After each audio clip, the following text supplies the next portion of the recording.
नमस्कार, मी पंजाब डक। आज आहे 22 जुलै 2025। धाराशिव जिल्ह्यामध्ये पाऊस कमी होता, तर काल धाराशिवकडे गेलो होतो, तर तिथल्या शेतकऱ्याला तिथं आनंदाची बातमी दिली, तुमच्या धाराशिवला देखील पाऊस येणार आहे। त्याच्यानंतर बीड जिल्ह्यात देखील गेलो होतो, कडाष्टीकडे, तिकडे देखील सांगितलं की बीड जिल्ह्यामध्ये देखील पाऊस येणार आहे। तर बीड जिल्ह्यामध्ये रात्रभर पाऊस चालू आहे। त्याच्यानंतर जालना जिल्ह्यामध्ये रात्रभर पाऊस चालू आहे। परभणी जिल्ह्यामध्ये रात्रभर पाऊस सुरू आहे। नांदेड जिल्ह्यामध्ये रात्रभर पाऊस सुरू आहे। 12 तास झाले सारखा पाऊस चालू आहे। हिंगोलीकडे देखील पाऊस चालू आहे। त्याच्यानंतर यवतमाळ म्हणजे बुलढाण्याकडे देखील पाऊस, जालन्यात देखील पाऊस चालू आहे। आणि हे आमच्या बघा परभणी जिल्ह्यामध्ये इतका पाऊस चालू आहे, जालन्याकडे चालू आहे, तर पूर आलाय नदीला। तर हे तुम्हाला लाईव्ह दाखवत आहे। म्हणजे मी म्हटलं होतं ना, 21 ला पाऊस सुरुवात होईल, 22 ला त्याची व्याप्ती वाढेल, तर रात्री मध्यरात्री तो पाऊस पडला।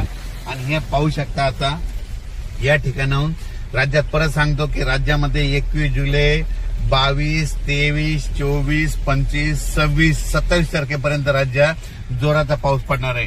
राज्यात ज्या भागात पाऊस झाला नाही त्या सर्व शेतकऱ्याला सांगू इच्छितो की तुम्ही काही घाबरू नका, कोणाचं पीक जाणार नाही। तुम्हाला एक सांगू इच्छितो, ज्या भागात झालं नाही त्यांच्या भागामध्ये आज 22 तारखेला, उद्या 23, 24, 25, 26, 27 तारखेपर्यंत धुळे जिल्हा, नंदुरबार जिल्हा, जळगाव जिल्हा, नाशिक जिल्हा, लासूर, त्याच्यानंतर शिर्डी, कोपरगाव, त्याच्यानंतर इकडे संगमनेर तालुका, त्याच्यानंतर इकडे राहुरी तालुक्यामध्ये, त्याच्यानंतर इकडे 2 तालुक्यात, म्हणजे ज्या भागात पाऊस पडलेला नाही तिकडे देखील पाऊस पडणार आहे। विदर्भात देखील तुम्हाला सांगतो 6, 5, 11 जिल्ह्यामध्ये 27 तारखेपर्यंत चांगला पाऊस पडणार आहे, म्हणून काही चिंता करायची गरज नाही। म्हणजे ह्या 7 दिवसामध्ये 26 तारखेपर्यंत सगळीकडे पाऊस पडून जाईल आणि सगळ्यांना जीवदान भेटणार आहे। म्हणजे सांगायचं झालं तर हा पाऊस सगळीकडेच पडणार आहे, दररोज वेगवेगळा भाग घेत राहणार आहे, म्हणून हा अंदाज लक्षात घ्यायचा।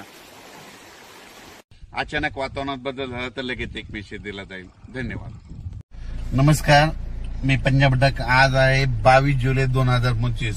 धाराशिव जिल्ह्यामध्ये पाऊस कमी होता, तर काल धाराशिवकडे गेलो होतो, तर तिथल्या शेतकऱ्याला तिथं आनंदाची बातमी दिली, तुमच्या धाराशिवला देखील पाऊस येणार आहे। त्याच्यानंतर बीड जिल्ह्यात देखील गेलो होतो, कडाष्टीकडे, तिकडे देखील सांगितलं की बीड जिल्ह्यामध्ये देखील पाऊस येणार आहे। तर बीड जिल्ह्यामध्ये रात्रभर पाऊस चालू आहे। त्याच्यानंतर जालना जिल्ह्यामध्ये रात्रभर पाऊस चालू आहे। परभणी जिल्ह्यामध्ये रात्रभर पाऊस सुरू आहे। नांदेड जिल्ह्यामध्ये रात्रभर पाऊस सुरू आहे। 12 तास झाले सारखा पाऊस चालू आहे। हिंगोलीकडे देखील पाऊस चालू आहे। त्याच्यानंतर यवतमाळ म्हणजे बुलढाण्याकडे देखील पाऊस, जालन्यात देखील पाऊस चालू आहे।